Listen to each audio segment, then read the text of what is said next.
This is the Star Wars podcast on TV Podcast Industries, and we're talking about Star Wars Ahsoka, Part 3, Time to Fly. Isn't this just another attempt to gain New Republic resources to aid in what has ultimately been your personal quest to find Ezra Bridger? Ezra vanished while fighting Thrawn. And that you conveniently use a threat of Thrawn's return to acquire those resources that could be put to a more practical purpose, helping the people of our fledgling republic. Were you ever in the war, Senator? No. Just sat back and waited to see who came out on top?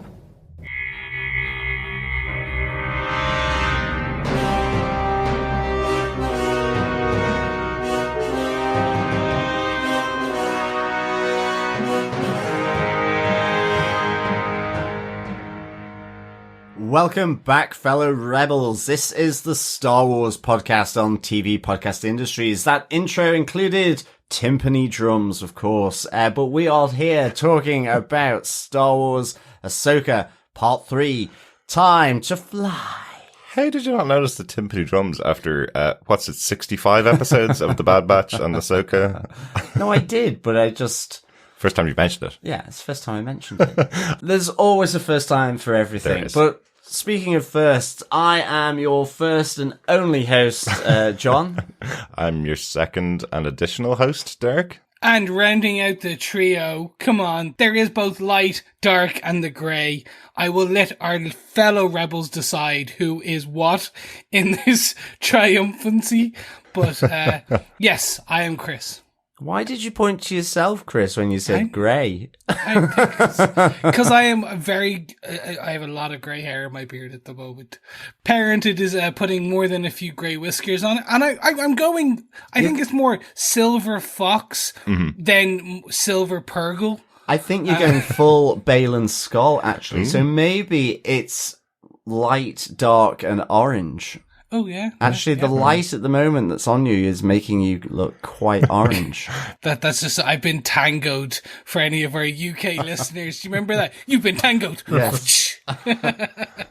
But anyway, enough about tangos and timpani drums and, of course... Visual jokes for an audio podcast. Jokes. Yeah, exactly, for an audio podcast. Yeah. Yes, we're here to talk about Part 3 of Dave Filoni's Ahsoka. Absolutely. And welcome back, Chris, we should say. Yay! Because we've gone quite a long time yes. without having Chris on the podcast. Well, I think because we had such a big, a little bit of a chat before, I forgot about that. Yes. Yeah. So welcome back, Chris. I'm sure all the fellow rebels are looking forward to hearing your dulcet tones once again on the podcast. I will bring chopper level opinions into this. You may not understand them, but you get the general gist of what I'm saying. Excellent. I am Chopper. Yes, and of course that's how you sing as well, as like Chopper. Yeah. Which means you're my favourite droid. There you go. I have to bring in Chopper on this.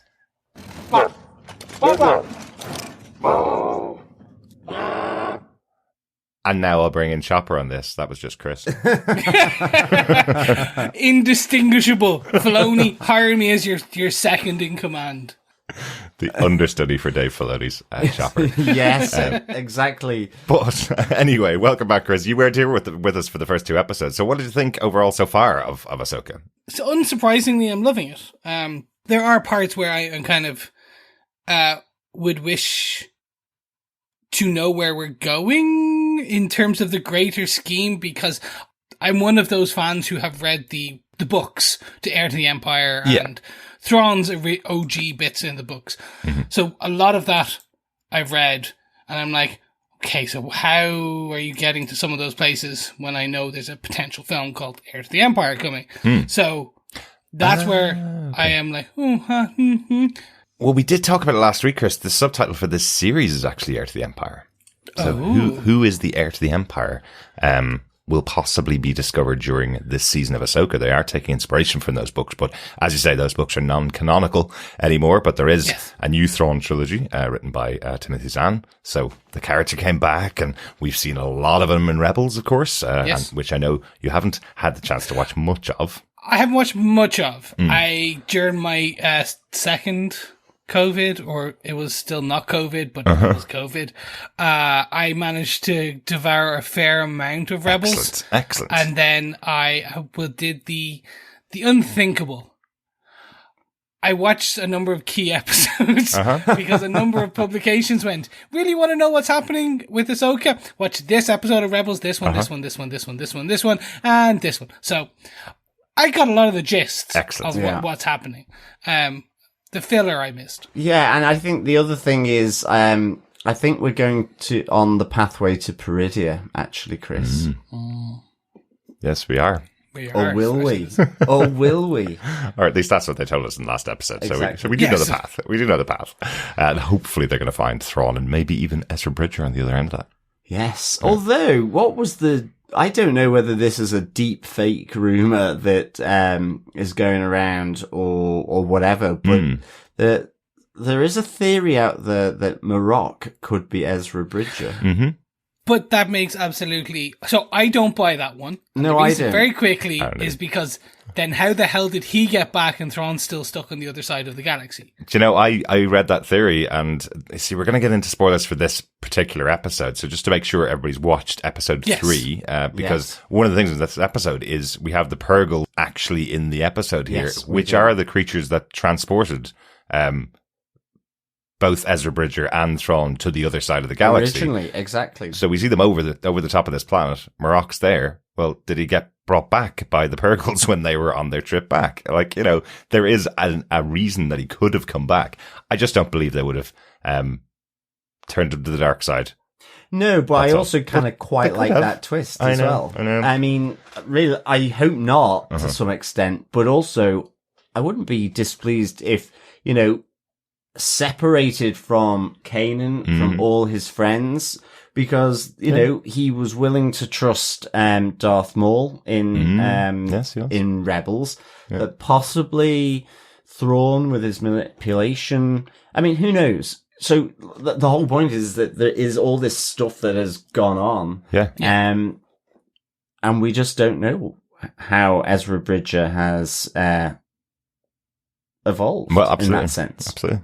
So there is one piece I'll throw in, which is one that I've heard, I don't believe, but there's definitely credence for it, which is Sam Witwer, who voiced Darth Maul in Rebels and Clone Wars, who was the face actor and the actual actor voiceover artist who played Starkiller, Vader's apprentice in the Force Unleashed games. That's right. He's in the credits for the first 2 episodes. Yes, he is. Okay. So, but there's no Starkiller. There's no Maul. There's been no other kind of voice that we can't attribute. Yeah, that's true. For a little ditty of Marrok. So I'm like, I don't know if they'll put in Vader's Starkiller as Vader's apprentice in this, but they could put him in as another kind of absolutely son and daughter of the kind of Force. And Marrok's voice is quite distorted. Yes. Yeah. So exactly. Well, that'd be nice though. That'd be a good little touch. I think he says a line in this episode. So he does. Yeah, he does. Yeah. Left. Right. But it's quite distorted. Very much Bane and kind of Dark Knight-esque Christian Bale. It's really interesting speculation. I suppose that's one of the mysteries of the show, isn't it? And I know everybody's done that. That look at the credits is always a good way to tell it. It's also a possibility that that's the credits for the season, and we will see a bigger appearance of Sam Witwer as one of those characters in the future. You know, Darth Maul is still out there, or was still out there at some point anyway. So we could see Darth Maul in a flashback voiced by Sam Witwer again. Yeah, maybe. Excellent. Well, look, let us start to wind up for our spoiler-filled discussion. But before we do, it's just a reminder, fellow rebels, if you're joining us for the first time, you can pop on over to our website at tvpodcastindustries.com, where you can subscribe on any Jedi or Sith podcast player of your choice. We also have our feedback section, and we love to hear from our fellow rebels on all your thoughts, theories, comments, observations on each and every episode of Ahsoka. You can head on over to our Facebook group where we have spoiler posts at facebook.com/groups/ TV Podcast Industries, or you can send your emails into us at feedback@tvpodcastindustries.com. Mm-hmm. And if you listen to last week's episode, you'll know that we are carrying out our Ahsoka Cantina quiz for this season. We have already given out the first 2 questions, and we will have the 3rd question later on in this episode. All you need to do is email us at the end of the season with the answer to all 8 questions, and you could be in with a chance to get your hands on some Star Wars Ahsoka goodies. Email us to feedback@tvpodcastindustries.com. If you miss any of the questions during the season, you can always go to our website at tvpodcastindustries.com. Go to pub quizzes up on the top bar, and all the questions will be listed in there as soon as I get the opportunity to upload them. Excellent I have one stuff. question though. Are droids allowed in the cantina? Of course they are. In our cantina, everybody's allowed. Because otherwise we wouldn't have Huyang or Chopper. Like, what a terrible cantina it would be. It certainly would. But let us now get into our spoiler-filled discussion of Part 3, Time to Fly. Derek, what are some of the episode details? Well, the executive producers for this series are, of course, Dave Filoni and Jon Favreau, Kathleen Kennedy, Colin Wilson, and Carrie Beck. Episode 3, once again, written by Dave Filoni. I think he has the writing credit on every episode of this season. And the director for this episode is Steph Green, who directed episode 2. Very good. Yeah. John, do you want to tell us what they gave us with your synopsis for Star Wars Ahsoka episode 3, Time to Fly? Sure. While travelling to the Denab system, Sabine Wren restarts her training under Ahsoka and Huyang's guidance as she struggles with her inability to use the Force. Meanwhile, Hera Syndulla meets with Mon Mothma, the Chancellor of the New Republic, and a group of influential senators in order to gain permission to send Republic forces to Seatos, located in the Denab system. Despite Mon Mothma's support, the senators refuse to believe that Grand Admiral Thrawn and Ezra Bridger are alive and deny Hera's request. Having been informed of this by Syndulla, Ahsoka, Sabine, and Huyang discover the Eye of Sion, but are intercepted by a squadron of fighters led by Shin Hati and Marrok, as Morgan Elsbeth uses the lasers on the Eye of Sion to fire on them. The group escapes by flying through a pod of giant spacefaring creatures known as Purgil, and land on the surface of Seatos. They take refuge in the forest as Huyang gives his full analysis on the Eye of Sion, which he classifies as a hyper jump gate. However, Shin Hati is aware that they are hiding somewhere in the forest. As a result, her master, Baylan Skoll, dispatches his forces to hunt them down. Wipe them out, all of them, well, I think is what he's looking to do. Yes. Yeah. But an interesting expression on old Baylan Skoll at the end. Yeah. Like, I don't know whether it was uncertainty or something etched across his face. And just because, you know, he kind of was quite honest with Morgan Elsbeth about killing Ahsoka, or hunting her and stopping her because, well, she is a Jedi after all, and he is a mercenary, and he is from the Jedi Academy. So, yeah, I kind of like this element to Baylan Skoll, to be honest, because it kind of makes him a little bit, you know, twisty-turny in that sense. Yeah. He's or not potentially. Sith, technically. Yeah, exactly. Yeah. So in this case, it's like he's been asked to hunt a very rare creature. Yeah, exactly. A Jedi. There's no other member of the Jedi Order that he's aware of that's out there, really. At the moment, remember, it's just pretty much Luke and Leia, right? Yeah. They haven't set up a new order or anything like that. So, sorry, Chris, you're absolutely right. Grogu is out there at the moment, but nobody revealed as the new Jedi Order at this stage. There's nothing new set up, so not many people will be aware of their existence or how few there are. So, Baylan coming across a Jedi and then being asked to slaughter her effectively seems to be carrying on from last episode. So yeah, good call, John. Yeah. One thing I'll quickly just note before we get in, because I don't know where I can fully insert it right now, and it's more a comment. When we've been watching our seasons of Bad Batch, kind of talking about them, one of the bits we've always discussed is some of the interesting bits of seeing of that when the Galactic Empire was actually becoming up, like the Empire was becoming the Empire. With the credits, the single credit came in. This is I'm finding interesting, and I've seen it in some of the Mandalorian bits, but also more this with just the shipyard where we had all the spies, turncoats, because they were all ex Empire people, and here seeing senators getting called out.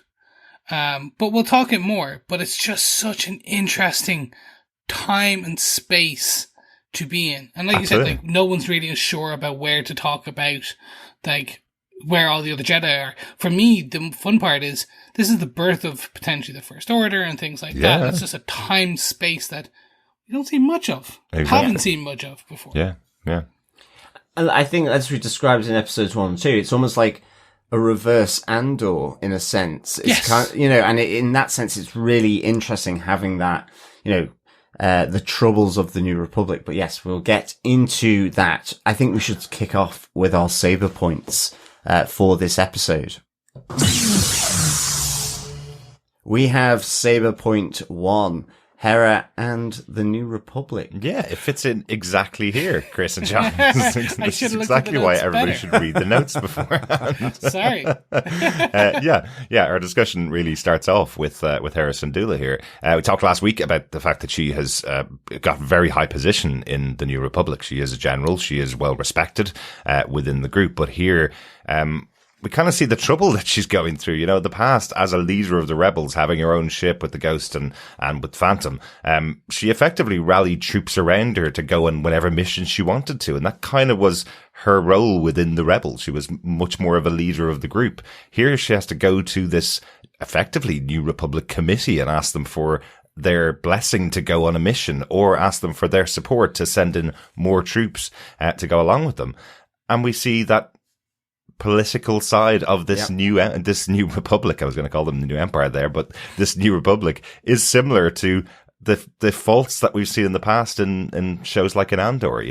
They're making similar mistakes once they're getting and creating this new republic. They're all senators trying to please their people, and they don't want to get back into a new war. So even though they have a decorated general telling them there's something bad going on here. Absolutely. They're 5 distrustful of her. Strepsils general. The 5 Strepsils general, yes. Even though they have her telling them that they need to watch out for this, they're not willing to go along with her and effectively undercut her argument.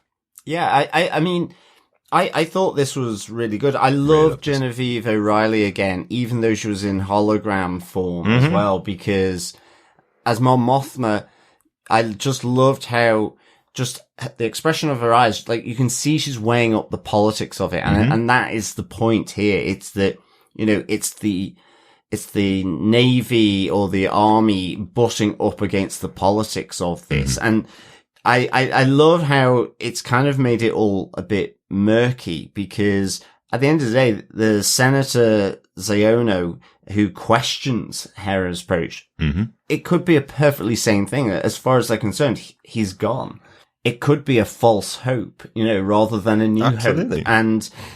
But it could also be that he's implicit within this sort of rumor mill and, the new empire. And you get that from, at least for me, from Mon Mothma kind of just, you could see the contemplation in her eyes and thinking the thought that she's doing. And also from Hera's quote that we had at the start of the podcast, did you fight in the war or just sit it out to see who wins? In a sense, an opportunist. And is he being opportunistic with this notion of a larger plot that involves a Grand Admiral Thrawn? And Absolutely. This is kind of a part of that defense, infiltrate the politics as much as build a whole new fleet or whatever they're doing. So I just really thought this was a great little scene that just echoes, as I say, what we've seen in the Bad Batch, but also almost like a reverse Andor in a sense. And what we saw in the prequels as well.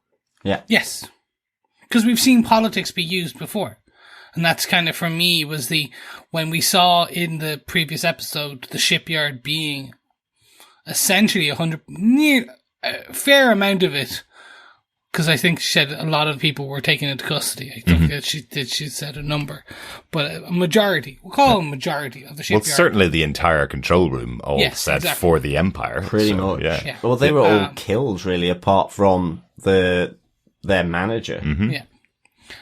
For me, that's like, we now know that a large proportion of Empire staff swore an allegiance, an oath to the New Republic, and that's just words, as Hera says.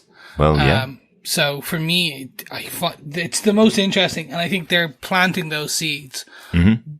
What will come from that and what will germinate out, be it in this series or in future series of the films, that's what I'm really interested to see, because I've talked about it in our discussion on Bad Batch. If you really want to know more, go back. Bad Batch, all episodes now on where you get fine TV podcast, industry podcasts. Absolutely. And on this very Star Wars podcast feed. Yes, on this feed, exactly. But really, for me, it's seeing the parts you don't get to see in a 2-hour, 2.5-hour, 3-hour film. They would have cut this, really, because it's just a bit of an intrigue. You're like, oh, is he working for them? Ooh. Well, that's it. It would have been ended on the cutting floor. For here now, I'm like salivating on the idea of, oh, there's more, now there's politicians and not just shipyards, and oh, is he working to bring Thrawn back? Is it the First Order, or is it actually a proto First Order, because the First Order is a different thing in the future, and that comes out of whatever Thrawn does, and it comes on the back of. So it's just, for me, it raises a lot of questions, but not what I've talked about with other shows before, where it's too many questions. It's not giving me the answer. This is just, it's just giving me that taste. It's what Filoni does very well. Yeah. Well, I was kind of, other than Mon Mothma, it was like, eeny, meeny, miny, mo. Okay, which of these senators is the imperial loyalist? Okay. This little piggy went to market. This little piggy went Yeah, exactly. But actually, it makes the scene, you kind of just, I was really analysing it, because, ultimately, Senator Xiono was kind of the one put on that plinth, really, and possibly the obvious target, but then you just kind of like go, you just never know. So it just makes you kind of look at these scenes really intensely. So I really like that. Because he's very quick to say, maybe this is just a ruse of you to get the resources that you want to find your friend Bridger, and it's like, do you know what Hera did for you before the war as a leader of the rebels? Do you know what? If she wants to commandeer a few ships to go and find Ezra Bridger, I think absolutely she has the right to ask for that after everything that she did. And if she has a mission and a possibility of finding Thrawn, hey, how about you actually support her, Yeah, but weirdly, what did we watch? We watched Oppenheimer, about someone who helped the US win the war and then effectively try to destroy his career. Mm-hmm. So, I mean, it's like really in that kind of... It's in that vein. That kind of vein. Yeah. Now, in fairness, I will just caveat all of this on episode 3 of Star Wars Ahsoka, that I don't expect this to be on the level of Oppenheimer. No, it's not. That's not what I'm suggesting. Or on the level of Andor, even. I think the show is going to likely touch on these subjects throughout the show. I don't think we're going to get that dark show from Andor that we got in Star Wars. But it is a really good scene. I think it's very good to show what Hera's really like as a general here as well. Because in the last episode, she was a supporting character, someone that if you didn't know who she was, you knew she was connected with other people. But her having a scene here about what she needs and her position and the powerful position that she is in, I suppose, I think was important for it as well. Quick call out, because I don't know if you did it in the last episodes, because I did the sacrilege thing and haven't listened to our own podcast. Chris, with all that extra time that you have, how have you not listened to the podcasts? Mary Elizabeth Winstead, just fantastic. Actually embodying the role more than I thought she would, because I was like, she is a well-known actress. She is like on her own right. I know, so Rosario Dawson is as well. I get that, but I was just like, when the cast announcement happened, I was like, I can't see it. Mm-hmm. And then I saw the makeup, and I was like, okay, I can see it, but now can she? And I'm like, no, she has that stern mother kind of like general. She has that, and she has that tone perfectly down. Yes, she does. Especially like you kind of started to see in some of the later episodes of Rebels, of what Hera became, and just that kind of fantastic. She's really good, and married to Obi-Wan Kenobi himself, Ian McGregor. So she does have that Star Wars connection in her own universe at home. And you mentioned, Chris, with a great lead on to the other point of this, Mother Hera. We get to see Jason Syndulla for the first time in live action. Yeah, fantastic. We only saw him for about 5 seconds at the end of Rebels because of the time jump. But Jason Syndulla is a very important character in the universe, I think. Yeah, I think so too. I mean, I actually don't know an awful lot because my only introduction to Jason is through Rebels. That episode of Rebels. Yeah, it is literally the only time he's appeared on screen. But the reason why he's important is a bit of Star Wars lore here. Go on. Jason Solo was the son of Han and Leia in Heir to the Empire. A Force-sensitive child who has a very important role to play. So the fact that we have Jason Syndulla, the son of Hera Syndulla, and Kanan Jarrus, who was a Jedi, the fact that we have him here on screen at the start of the Heir to the Empire storyline means maybe Jason is a very important character to watch. And very highly Force sensitive as well. They've foreshadowed it as well because he's, I want to be a Jedi because now she is too. Yes, I can be one. Sabine. Did anybody else complete his line for him? Because I did, where he said, I want to be a Jedi, and I immediately went, like his father before him. Exactly. Yeah, immediately did my own Darth Vader with like my father before me. Yes, absolutely. So, and it was great that he was being probably the worst babysitter, which was Chopper. Of course. telling him all sorts of stuff. I do have to say, I'm glad Chopper was in this episode again. Only for definitely for me. Need more Chopper. Of course. But that's just me. Yeah, we have to have it. But I did like the fact that he's already gotten the rumors of Sabine Wren going back to Jedi training. Like that happened one day ago. And Jason's already hearing it from Chopper. Chopper's like spilling all the tea when he gets home. Yeah. Yeah, it's going to be brilliant. No, it was great having this little moment with Jason and having Chopper there. So yeah, it was really good. But I think we can move on to our saber point number 2. Yes, it is the training of Auntie Sabine. Oh, some other classic callbacks here. It is. It's funny, actually. The training scenes in the Star Wars universe, it's kind of a love-hate relationship for me because it feels so like school. I'm like, I want to just stop, just be like, do the shorthand proficiency where it's like, can't do it, a few episodes later, they're masters. And it's kind of like... So you're basically like, do or do not try. There is no try. Yeah. Well, exactly. Yeah, I'm going completely against Yoda's philosophy. But I just mean... I just kind of... It's literally his philosophy. Well, that's true. No, but I mean, I'd want them to do not and... do at the same time. Yeah, just exactly. Be good. Yes. Exactly. But I actually really enjoyed this one. I just thought it was... Because Sabine doesn't have that sensitivity for the Force, at least not for now. No apparent kind of sensitivity to it. I think, following on from the put down from Huyang last episode where, out of the thousands and thousands of Jedi over the last 25,000 years that I've trained, you're right at the bottom rung there. You're right the lowest. I love when Ahsoka hears that, she's kind of going, you didn't tell her that, did you? Yeah, no, exactly. Really and I thought it was just good because I like the fact that you have what Huyang says in the last episode kind of leaking out and infusing into this, and Ahsoka going, you didn't tell her that, did you? But also, I think it's the fact that she's Mandalorian, and so a lot of her weapon skills are actually really proficient, and you get this kind of...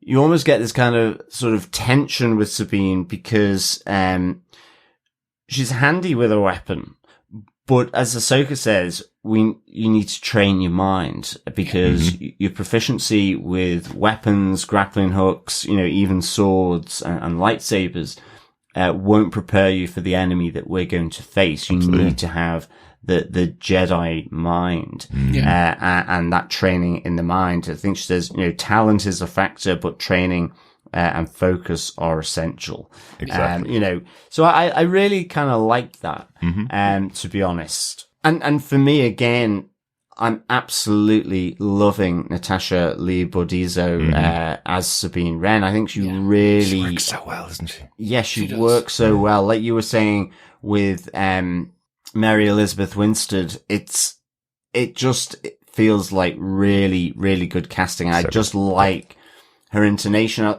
There was some of the look she gives and so on. It's really good. Even the fact that she is, gets frustrated with Ahsoka, that just feels so Sabine Wren. Yeah. So I'm absolutely loving this portrayal from her. Definitely. For me, I understand what you mean about just get good. You almost want that 1980s montage. Yeah, exactly. Gonna have a montage. Yeah. And just which was literally what was in Empire Strikes Back when Luke Skywalker got his training. I know. So you kind of for me, I enjoyed this because this reminded me, it's very much, and it's actually more Favreau than Filoni does this. I got the feeling of like a Kurosawa kind of Japanese Ronin samurai training, bringing his own little one up. Like, that's what I felt. Oh, without a doubt. Yeah. The music that is used to underscore the fight between Ahsoka, or the training scene between Ahsoka and Sabine, is just gorgeous. Yeah. Absolutely beautiful. Brings you back to such great Japanese martial arts movies. Absolutely. And even the look of the area in the ship just looks like that dojo with the center circle then that lifts out to become the table. So cool. It's really good. Yeah. Yeah, so for me, like, that's what I felt. Like, but again, that's the interesting. This is Favreau influencing Filoni, and Filoni influencing Favreau in other ways. And kind of obviously, he took for Mandalorian, she took Ahsoka for Mandalorian in that episode. So interesting to see some of that coming over. The only bit I was like, come on, where was the cup scene, the mug? She's focusing on the mug, and they were focus, and then like she gets called away. Yeah. We'll discuss that part in a second. But the call, and they lingered on the mug, like Inception. Yeah, and it was just like, because I was expecting it to shift a second, or because what I thought was going to happen was, it was just delayed and it was going to explode or fly off. And it's just like, okay, so her force works on delay. It kind of like, she's got to like move it up a bit. But again, they didn't even do that or like an inch, kind of a centimeter kind of movement. Exactly. So, do you know, I love this description here in the show. That they've talked about this right back from Star Wars A New Hope. The idea that the force, it penetrates us, it binds us, it's in everything in the galaxy. And we've met our Jedi that are really powerful. This is the chosen one. This is the one that can manipulate the Force better than anybody else in the entire galaxy. And now we have Sabine, who effectively Ahsoka's just saying to her, everything has Force in it, but I can't use it. No, everything has Force inside of it, but I can't use it. I have no way to manipulate it. Look, just focus. You'll get the hang of it. It won't be amazing, but you have the Force because everything has the Force in it. Well, that's it. Do you think they'll make her a legendary lightsaber duelist? Because her Mandalorian skills with weapons and stuff. Because we saw in Jedi Survivor, Cal Kestis did the gun and saber combo. Yes. Yeah. Do you think they might do it that where she is she's able to pick up and she's doing both dual sabers and then 100%. kind of Bo-Katan? I hope so. That's just on her. Yeah. She's a weapon. She is a weapon. Her force, she can move the ball an inch. That's about the best she can do. She's not going to bring a Star Destroyer down with her bare hands. Exactly. Yeah, but we'll leave that to Ahsoka because Ahsoka can definitely do that. But I'm sure it's in books and comics. But the thing I love about this as well is just the fact that Ahsoka says herself, I'm not a Jedi, I can use the Force, I have been trained, but she never sort of passed the exam, ultimately, that Yoda was going to set her. Well, yeah, because he accused her of murder. But... No, I know, but I know exactly, but I was trying to keep it a bit lighter.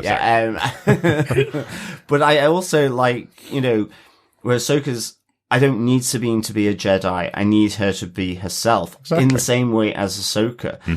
Yes. But it's even then with Ahsoka herself when Huyang points out that she is from a long line of unorthodox Jedi. And I like this unorthodoxy within this show around Ahsoka, Sabine, but also with Baylan Skoll as well. You know, having the orange lightsaber, being a mercenary, not being light or dark.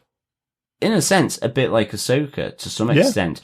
She's not a mercenary, but she is against the dark side, absolutely. But she's no Jedi either. Exactly. I love this. It really complicates that Jedi Sith lore, which is still fantastic. Yeah. But it can add so much. And I just think that's really, really good. Absolutely. And that's, you know, the interesting things about Ahsoka as the character. You know, she was a war-trained Jedi and trained by a master who was never eventually turned into a master and eventually himself became Darth Vader. So she has a very unorthodox, path to her power.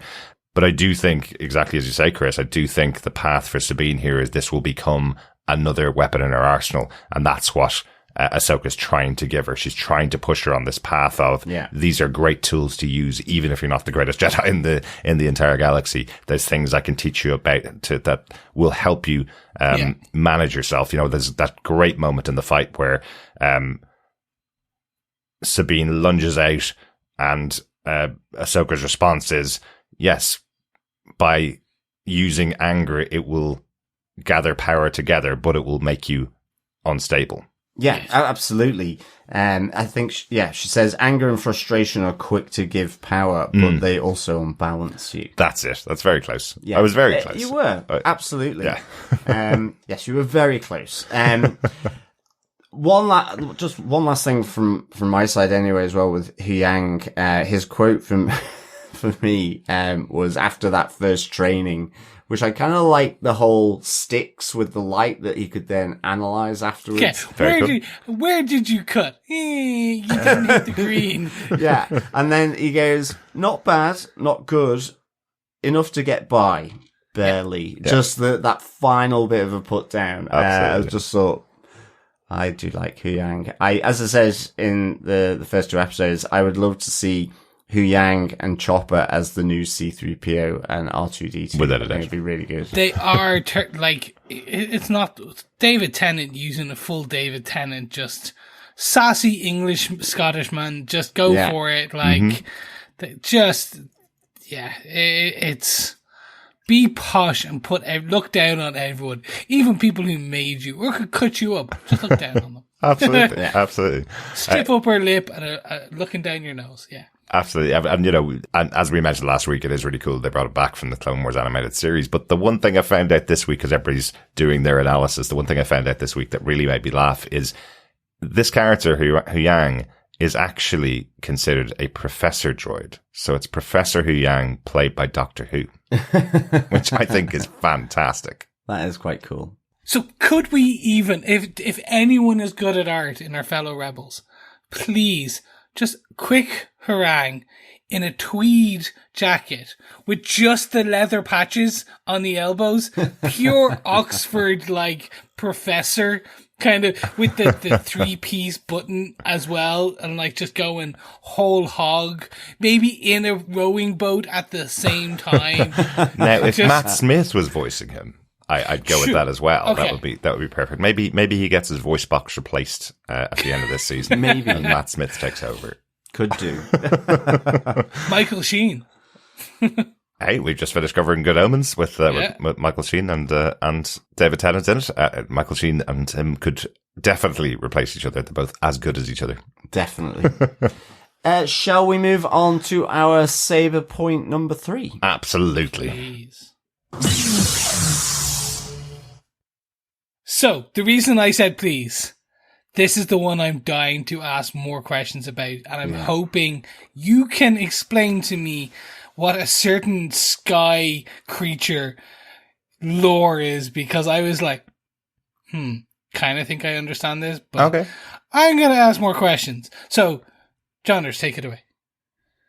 Yes, it is the dogfight in the Denab system. And of course, as Chris is referring to, the Purgle. Mm-hmm. Yes, the space creatures. So they, as Derek's already mentioned, so they are able to travel through hyperspace. Yes. Their tentacles will start to glow, and they are the creatures that effectively wrapped around Grand Admiral Thrawn's Star Destroyer at the end of Rebels and took him and Ezra Bridger to, I guess, on the pathway to Peridia. Mm-hmm. That's what I'm guessing. Anyway. Yeah. And so they are able to, they kind of migrate. So they're almost like space whales, I guess. But the reason why they became important, and maybe why Ezra Bridger was protected from that journey and subsequently Grand Admiral Thrawn, is that,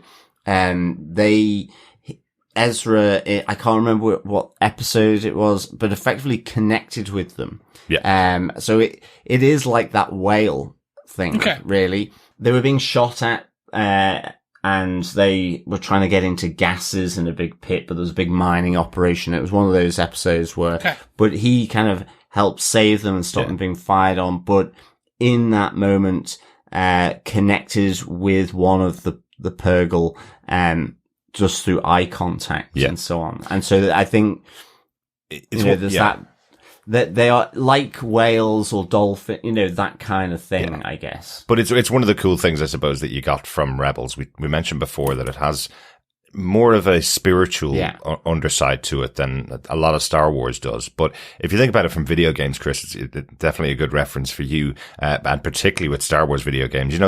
You can max out a certain ability within particular heroes.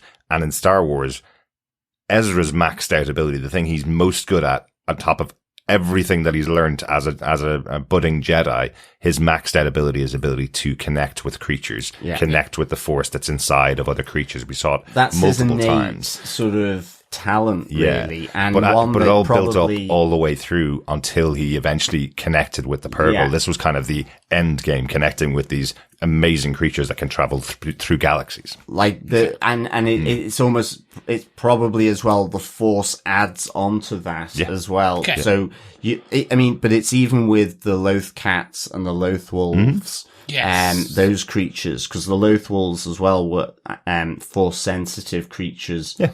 They're but also the black and white one that we saw in the first, in the actual mural. Exactly. Yes. And also then with the owl, there was this owl, because he pulls back. I can't remember the name of it, but it's kind of this dark space where he was able to pull Ahsoka back from Darth Vader. So, the space between worlds. Yes, that's exactly it. It was space between worlds, and so he has this real innate ability, as Derek says. So it's that, and so that's why these creatures flying through the clouds above Seatos are so important and so interesting. Yeah. That's cool.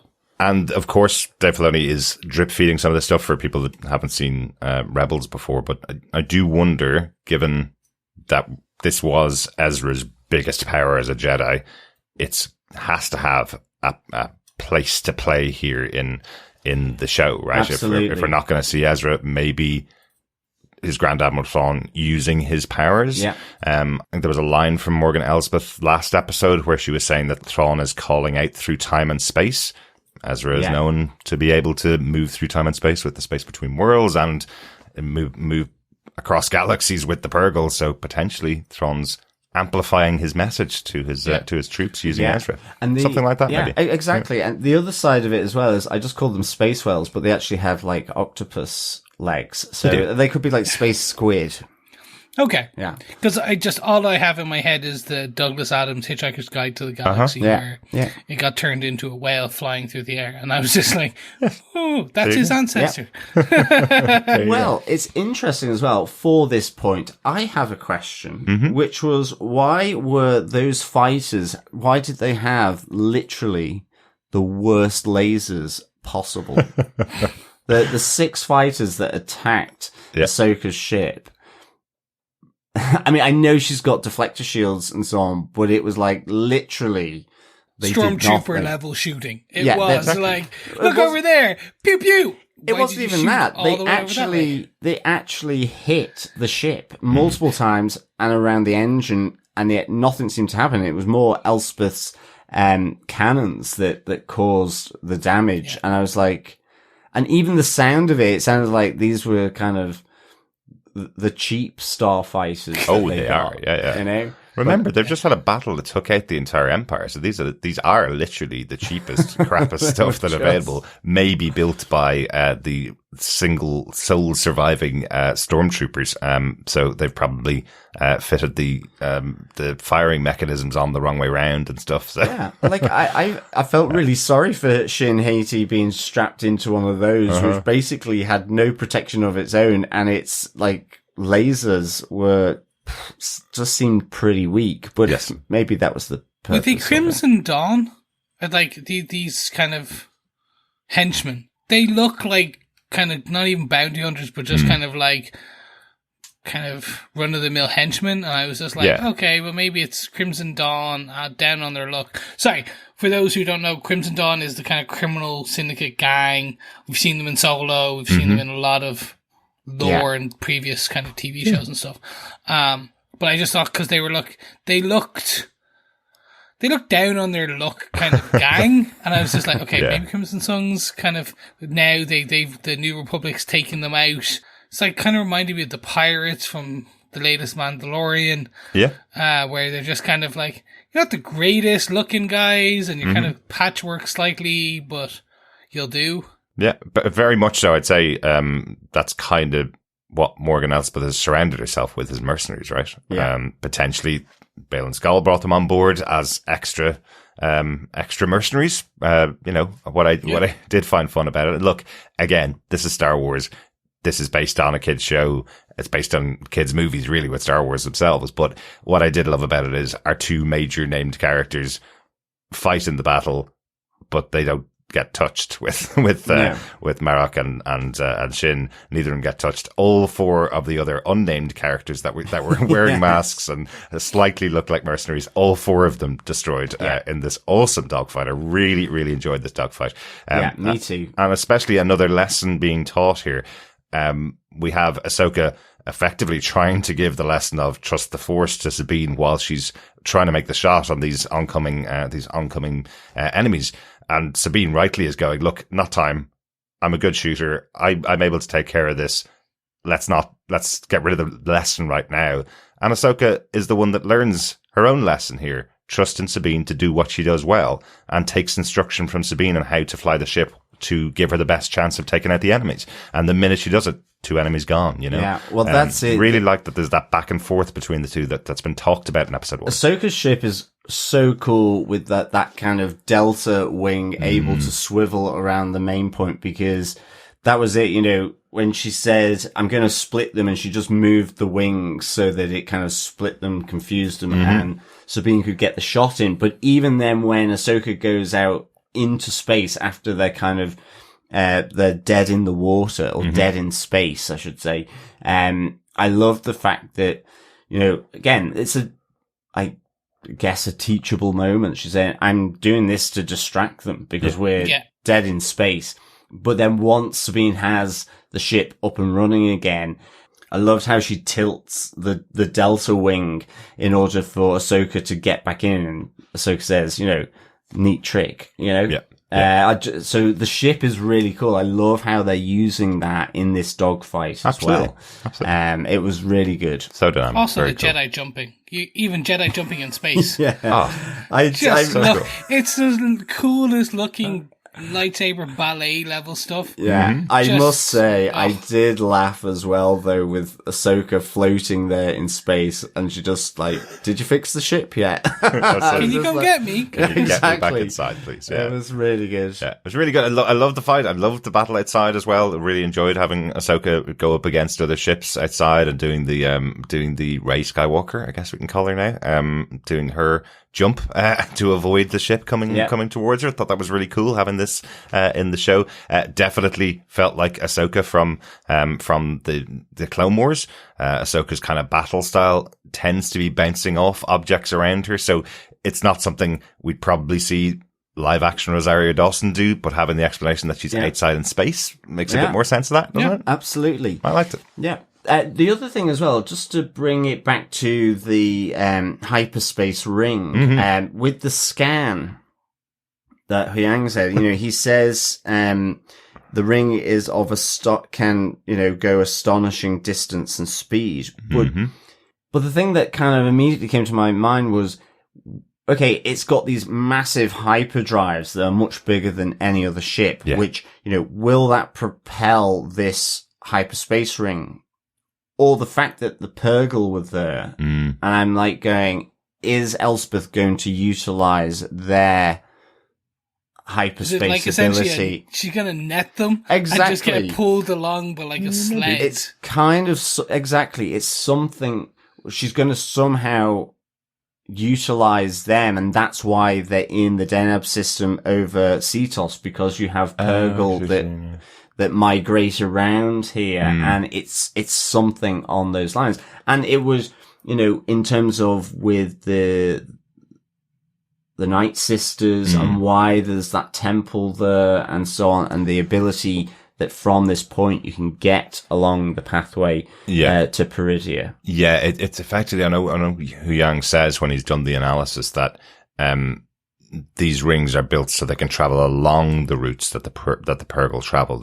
Purgle have got the ability to travel through galaxies and travel massive amounts of distances, but they travel along specific routes. Yeah. And that's what this ring is created to mirror almost. It's trying to do the same thing that Purgles do. But it's interesting, they could be harnessing up the Purgle. It's so big as a ring that they could just stick it around the Purgle latch themselves on. And Huyang does say, potentially with the ability to jump between galaxies. So it could just be off its own bat. But because we were introduced to the Purgle here, I just wondered whether there was something that was going to involve them. I took it that it was more because it was a Star Destroyer that he jumped through. She's building that to then it kind of sits around the Star Destroyer and kind of pulls the Star Destroyer back. But they're on that place because this is the migration path. It's yes, they had it as a straight line. It's not a straight line, but it's the path out to. I do look forward to see where this goes. Yeah. Are they going to go to the other side of the galaxy, or does it pull what's on the other side of the galaxy back? I would love to see them go to this fabled, legendary Peridia, because it's kind of like El Dorado. Remember, in all of those things, you're always like, oh, you're never going to get to Atlantis. You're never going to get to El Dorado. When they get there, it's like, Well, that was it. That was it. When Huyang said the enemy vessel is still under construction, so there's a bit of hope if we can destroy it. I was like, don't you dare. we need this to jump there. We need to, I want it, unless they do kind of like, what was it, Jonah and the Whale, where they're going to get eaten by a Purgle whale, and then the Purgle, it's like 2 years later, we're here. Outside, they open up the whale's mouth. It's a bit stinky in there, but overall, it was cool. Yeah, absolutely. Excellent stuff. I think that's it for our main saber points. Yeah, I think so. I think we can just expect to see Balin's lackeys hunting down Sabine and Ahsoka and Huyang, I guess. Yeah, no, I think it's good. It sets up well for. Yeah. It's a 6 or an 8 episode arc. 8 episode arc. Yeah. Oh, that's even better. In my head, I had this as a 6. I'm like, oh, this is already halfway point. It's like, we have a long journey ahead of us. 8, this is great. When next week kind of gets us to the midway and we can kind of take it further. Yes, exactly. Good stuff. Any notes from anyone? Loads, because I forgot to put them in as we talked through the points that I specifically made, so I would talk about the points. The callbacks to New Hope with the training of Sabine. We didn't even mention them. The training itself happens while they're going through hyperspace, exactly as Obi-Wan and Luke Skywalker's training happened. I love that. I loved spending some time in hyperspace. They used it so often in movies after the first Star Wars that they didn't spend time while they're doing the traveling. It's still a journey. There's still time that they spend there. So I love that they use that time for training. But also when the blast helmet is put on top of Sabine, she says Luke Skywalker's exact line of, how can I train in this? I can't even see, and laughs. So exactly as Luke Skywalker said in his first introduction to the Force. So love that. Also, just Sabine in the tail gun as well. I think just really reflective of Luke in the Millennium Falcon's gun turret as well. Yep, don't get cocky, kid. Yeah, exactly. But they also got rid of her presets. Yes, they did. Yeah, there you go. Silly people. Never get rid of the default template. Never do it. Not the ones that your shooter on the ship has set to make sure that they're perfect for them. Two other quick things about the training that I really liked. Just to call out, Sabine says she's going to be fully dedicated to this training. She says she's going to give it her all no matter what. So, just in case anybody thinks that she's complaining too much about the training and the forceful way Ahsoka's putting it to her, she does underline, I'm here to train. Yeah. I will give my everything. And I want to just kind of push back a little bit on you, Chris, about the scene with the mug, because that was absolutely every single friend of mine and me back in the 80s after watching our first Star Wars movie, trying to move cups with our mind. I think it was just a nod back to all of us after we saw our first Star Wars movie, going up to shopping centers with automatic doors, pretending that you had the Force to open and close them, So I think it was just a nod back to all of us Star Wars fans. Sure. I'll push back on you. I did it myself last night. There you go. There you go. It's not just as a kid. You're like, I can do this and I focus hard enough. The Force is in me. I am the Force. Aneurysm, and then you've got bodies. But let's hope not. Yeah, let's hope not. Good stuff. The only other note I've got is I just like the kind of frisson of tension between Elsbeth and Shin. Mm-hmm. And even, like at the end of episode 2, you have Shin asking the question to Baylan, what is in it for us? Mm-hmm. Like, it's, and the mercenary aspect here to Baylan and Shin, it's like, how's this good for me? Yeah. And actually, you pay me. It doesn't mean I have to like you kind of thing around exactly. with Elspeth. I just kind of like that back and forth. Yeah. There's a really good bit of tension there. And I think part of it is in the last episode, Elspeth was like, you send your apprentice off to this planet without any information at all. She had to wait for Baylan to explain it to her. And then in this episode here, I love the put down of, oh, well done. You almost got her. Yeah, exactly. really good tension between the two of them. So, looking forward to more of that good stuff then. Yeah, good stuff. Let us move on to our final thoughts. Chris, what did you think of Ahsoka Part 3? I really enjoyed it. It's a Filoni filler. I used this outside before we recorded, and I don't mean it's not derogatory. We didn't move that forward in the actual storyline, but they filled it with enough that you're like, okay, I'm getting tasters for what's potential. I'm getting some kind of, it's an amuse-bouche between courses. Yeah. If that makes sense. It's kind of, it's just something to cleanse the palate, but just also like with some nice lemony, minty kind of succulent herbs to kind of make you, ooh, now I'm fresh and ooh, that's a nice taste right there. Give getting me more. hungry now, Chris. Yeah, We have to stop recording just before dinner. It's a bad idea.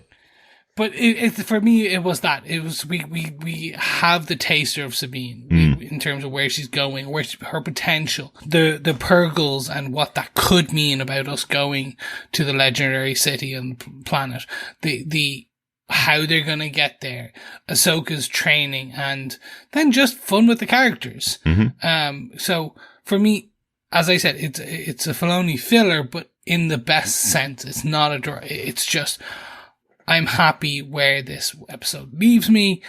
And again, I thought this was a 6 episodes, so I'm even happier now that I'm like, oh, we've got even more episodes to discuss this. So yes, loved it. Derek, what did you think of this episode of Ahsoka, episode 3? Loved it. Really enjoyed it. Lots of great fun moments in here with the training. I thought that was cool. The dogfight was awesome. Ahsoka fighting outside was really cool. But actually getting to see Hera with this very fledgling New Republic and having that moment where you realize the New Republic, same as the Old Republic, they may fall again pretty soon. We've kind of seen that happen. But I kind of like those moments in there, seeing a bit more of her character. And hey, we got to see her son Jason and Chopper once again. It's always a good addition to the show. So some other characters to follow for the rest of the season. I'm really enjoying it. I think it's really cool.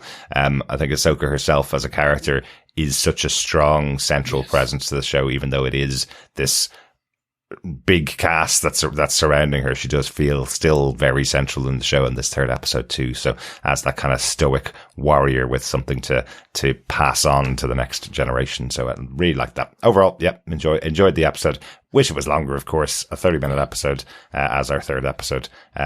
Feels like a live action episode of Clone Wars because they were always 30 minutes, right? Yeah. So, but good fun, good stuff. How about yourself, John? What's your final thoughts on Ahsoka episode 3? Yeah, I really, really enjoyed it. A bit like self, it is that small or short amuse-bouche. Like, I did feel the shortness in this, but I still really, really enjoyed it. I'd give it 4.5 purring Purgle out of 5. Nice. I think just having Jason on screen, I love it. I love that they're referencing all this stuff from Rebels. It is literally my favorite Star Wars animation. So having Jason, really good. I'm glad you kind of explained with the Jason Solo thing because that had been wiped from my memory, dare I say it.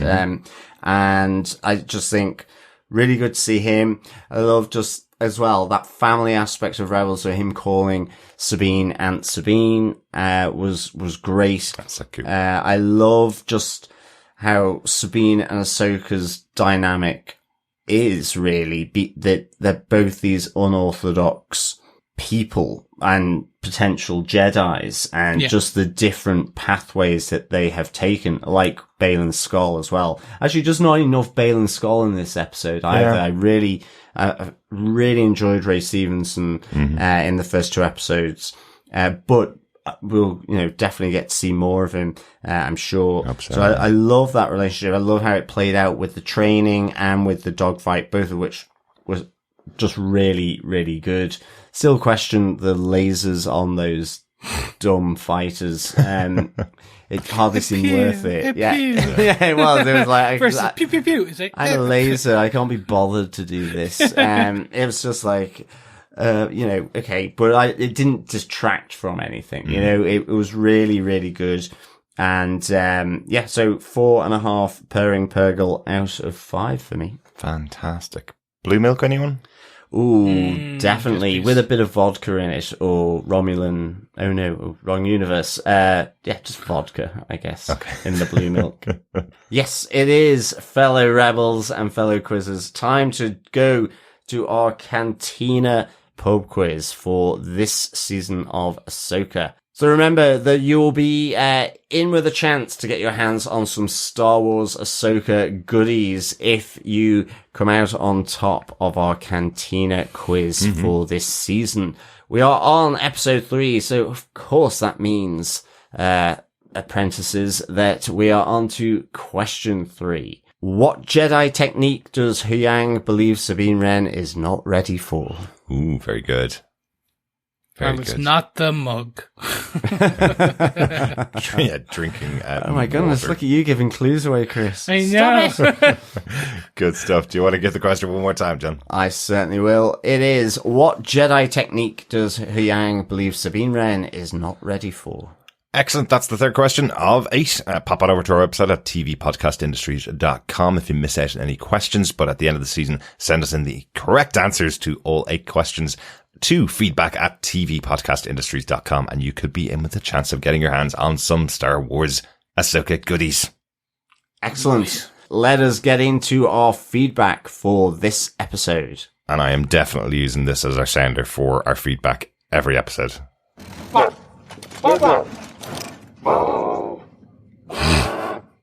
There you go. Chopper's going to introduce our feedback for us every episode. Excellent stuff. Yes, so first up, we got an email in from Coffee and Vodka. Greetings, fellow blind baton battling defenders. Very much a 6-minute scene extended into 35 minutes this episode. Nonetheless, it gave us a bit of Sabine's potential, Huyang's dry wit, some literally whale-sized foreshadowing, a ton of action, and a bit more of Ray Stevenson's final performance. Gotcha. Not a lot to say, other than that I look forward to what this introduction has set up.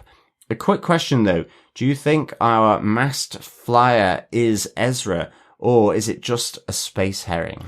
Depending on the follow-up episode, a preliminary 4 Huyang haranguings, tea-spilling chopper chats, and stormtrooper-trained spaceship gunners out of 5. Peace and take care, coffee and vodka. Everyone really did not like these gunners. Like, it's not just us. And everyone is like, oh yeah, tea-spilling choppers. Like, he gets out of, like top secret things, and he's on Trump level, kind of just selling the secrets. Oh, he doesn't even sell them; he just gives them away and gets grumpy exactly. if you ask him why he told you. Yeah, exactly. You can imagine he's got on some kind of planet in the galaxy. He's got a massive vault with a ton of credits. Thanks, Coffee and Vodka. For me, I actually completely blanked. This was Ray Stevenson's final performance. I know it was. Once you said it again, I was like, oh god, yeah. Like, I forgot that this was such a big thing, before. Yeah, that's a bit sad, but, in terms of your question, we did address it already. I don't think it's Ezra. We don't think it's Ezra. I think it's a space herring, but I think it will be someone, I don't want to say important, but I think it will be someone that you'll be like, oh, that's going to be cool, because I don't think they'll demask him and then detach him kind of from thing. Like, this person will probably go on because it will be, you always need some bad guys. Absolutely. So. It's definitely going to be Ezra, though, isn't it? Now that we've been so adamant about it. And we might have to bring in our sounder from Good Omens then, John. I think we might have to, yes. You were right. You were right. I was wrong. You were right. So we might have to do that. We might have to introduce that for a lot of our podcasts. A lot of this series, yes. Yes, exactly. Good stuff. Thanks, Coffee and Vodka. Over on Facebook, Alex Baelish says, this episode was good, but it did feel like a good table-setting episode. Can we stop with the 30 minutes episodes, though? Dave has done this before. There were some great moments, of course. They are making a great effort to turn up the excitement, and that dogfight was crazy. Ahsoka getting out of the ship and seeing the Purgle moments were so cool. I did love Sabine's training. It's such a throwback yet timeless moment. As someone who practices martial arts, it's amazing to see this in live action. Excellent stuff, Alex. Yes, I've always kind of wanted to do martial arts in some form or another, but I just don't have the lower back for it, I guess, anymore. And you've been spending too much time in the marital arts. Personally, for me, it's like just because I have my own gravitational field. When you throw an orange in, it just kind of circles me like a Death Star moon. So it's just That's like no moon. Exactly.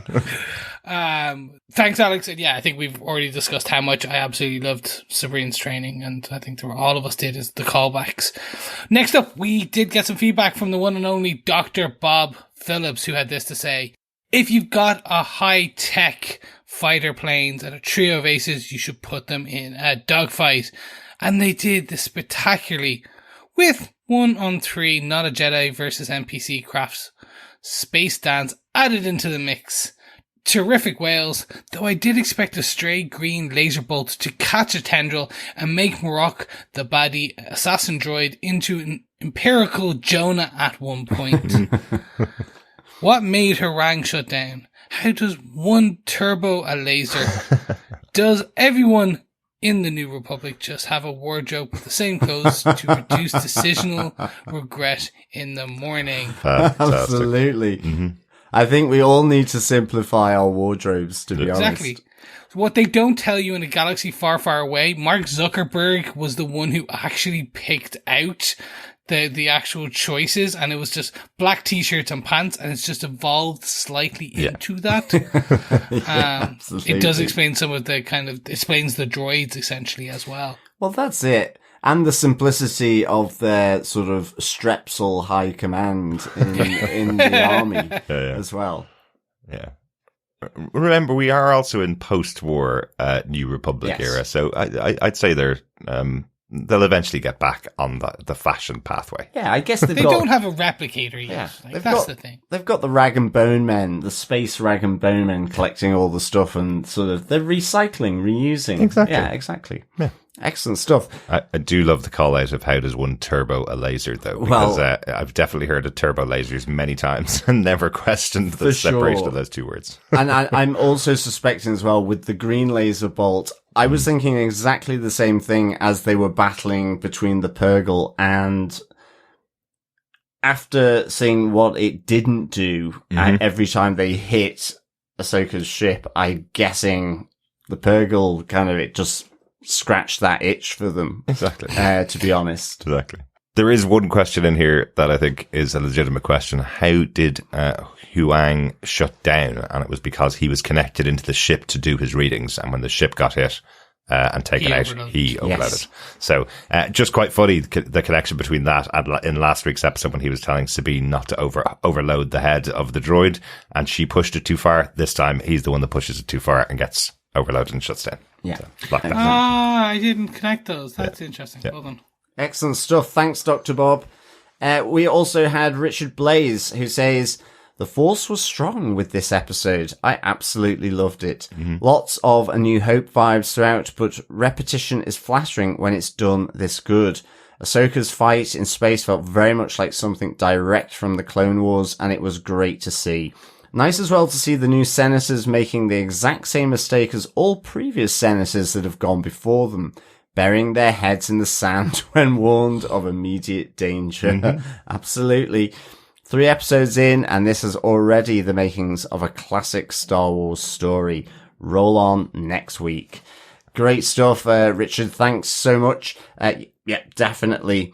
Politicians, always looking out for themselves, I Absolutely. Absolutely. Thanks, Richard. Joe Herbert says, I've only watched some animated shows, so maybe that affects my experience, but the show is kind of slow.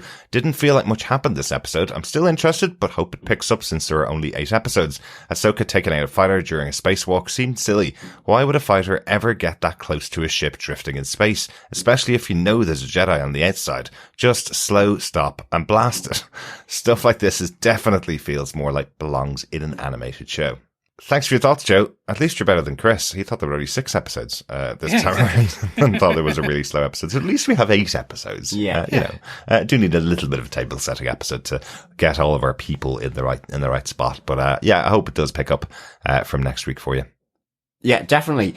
And it's interesting, I think, given Dave Filoni has come from animation and this is his first live action, I'm guessing there's a stuff in here that maybe he's thinking about from that perspective. And as in terms of it translating, I guess at the moment I've personally have enjoyed it, or it's, something different. Like, in fact, just that idea of them doing spacewalking, it's not a big thing so much in Star Wars, but you do see it. I mean,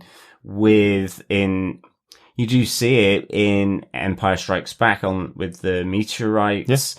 You have the whole battle on one of the Star Destroyers, sort of port side in The Rise of Skywalker. So, I guess that also didn't really seem too far-fetched for me. And also because Ahsoka's a Jedi, I guess.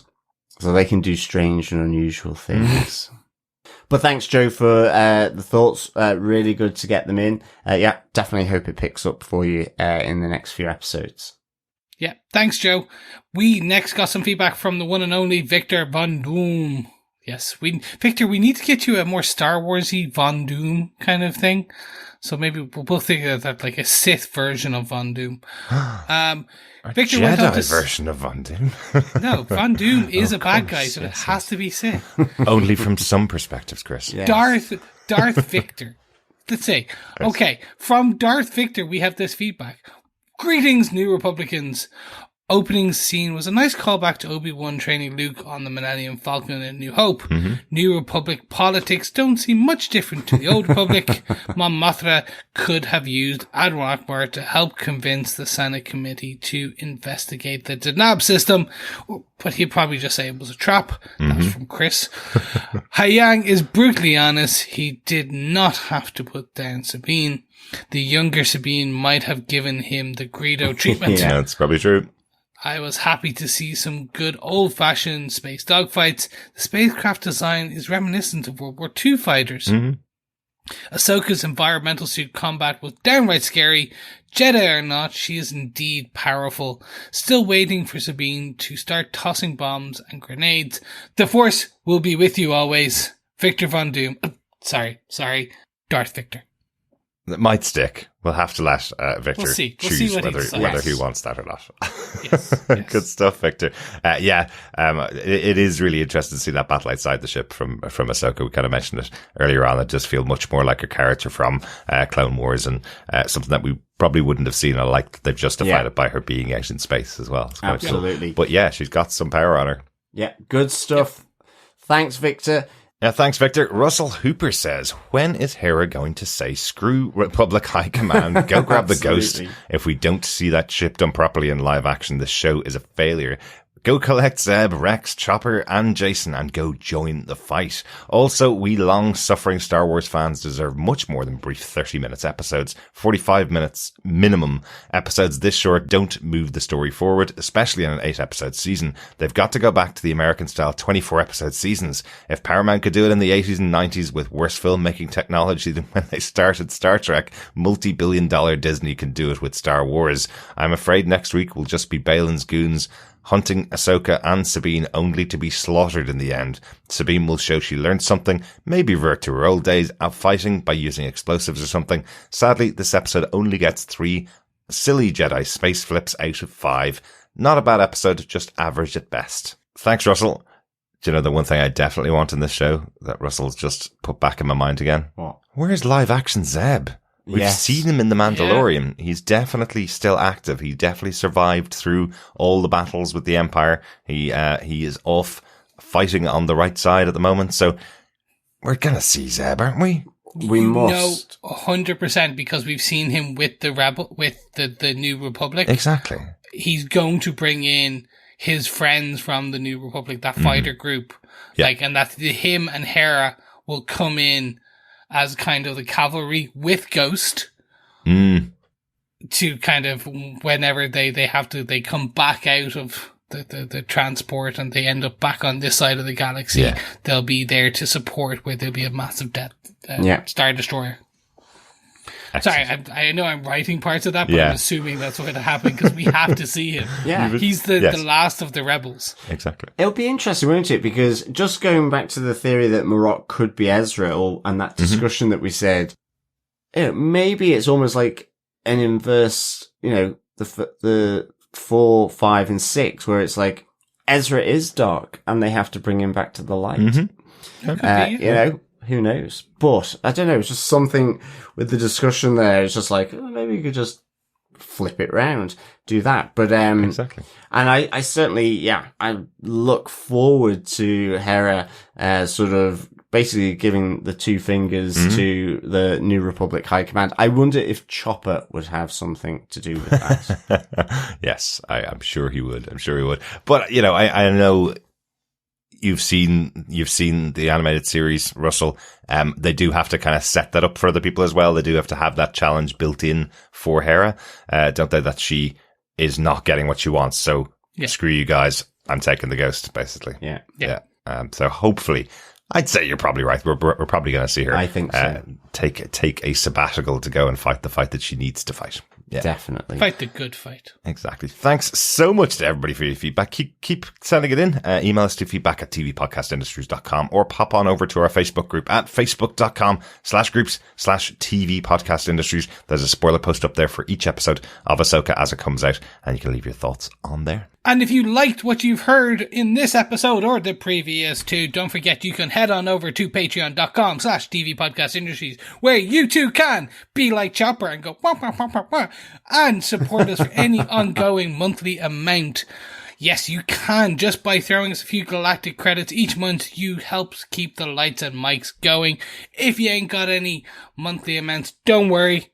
It's all good. You can also go on a one-off donation by heading on to buymeacoffee.com/TVPI, and that help keeps Derek in caffeine or blue milk, depending on the night, or green milk, depending on the day. Or red wine. Or red wine. He also then just keeps us kind of podcasting away because he is our editor supreme and producer supreme. Ain't got any galactic credits or ongoing blue milk credits? No problem. You can support us by subscribing at tvpodcastindustry.com and sharing the podcast because, like Chopper, we want you to spill the tea with everyone you know and tell them about this podcast because sharing the podcast is what, gentlemen? Sharing the love. Of course. Exactly. Of course. As our podcaster in chief, Derek, I think we'll need to get you a 5 Strepsil badge to wear. I will definitely wear that if I got one. Without a doubt. Yeah, there's lots of editing going on at the moment. We just covered 6 episodes of Good Omens from Prime Video. I really enjoyed that show. Just finished and released that as we're recording Ahsoka today. And then we move on to The Wheel of Time Season 2. The Wheel Weaves or The Wheel Wills is coming out on Prime Video this weekend. 3 episodes they're releasing. Why? Does it has to happen? I know. In the week where we're doing so much. Why do they have to concertina it Just all all the time. together? But if you are a fellow wheelie as well in disguise as a fellow rebel or vice versa, then of course pop on over to our coverage of The Wheel of Time Season 2. Yeah, looking forward to Make sure covering. you find out everything that's happening to Mr. Althor, the Dragon Reborn. Yes. He's accepted his fate. It's gonna get so good. The great hunt is upon us. Ladies and gentlemen, you may understand that I really love this book and series. Excellent. Moving forward, though. Yes. Yeah, really looking forward to it. And then we're moving on to even more shows as the year goes on. We're going to be crossing over with Gen V, the boys' spin-off show, which is coming out, I think, while The Wheel of Time and Ahsoka are still running. Yep. So we've got lots and lots of stuff to talk about on TV Podcast Industries. So make sure you subscribe to the main feed for TV Podcast Industries. We do have a feed for each of the shows that we're covering. You can go find the Star Wars feed with all the Bad Batch, Ahsoka on it, and you can go find the Wheel of Time podcast with Wheel of Time on it, and you can go find the Good Omens podcast with all of Good Omens on it. Yes, absolutely. Good stuff. Well, thank you so much, fellow rebels, for joining us for episode 3, or should I say part 3 of Star Wars Ahsoka. We will, of course, be back with part 4 next week. But in the meantime, keep watching, keep listening, and may the Force be with you. Bye. Bye. Bye.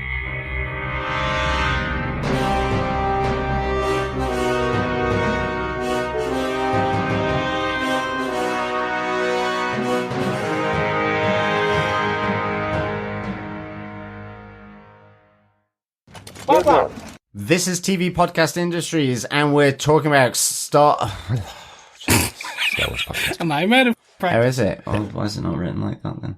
Because I I never write the full intro. Wait till you get to the synopsis that you haven't even read yet. No.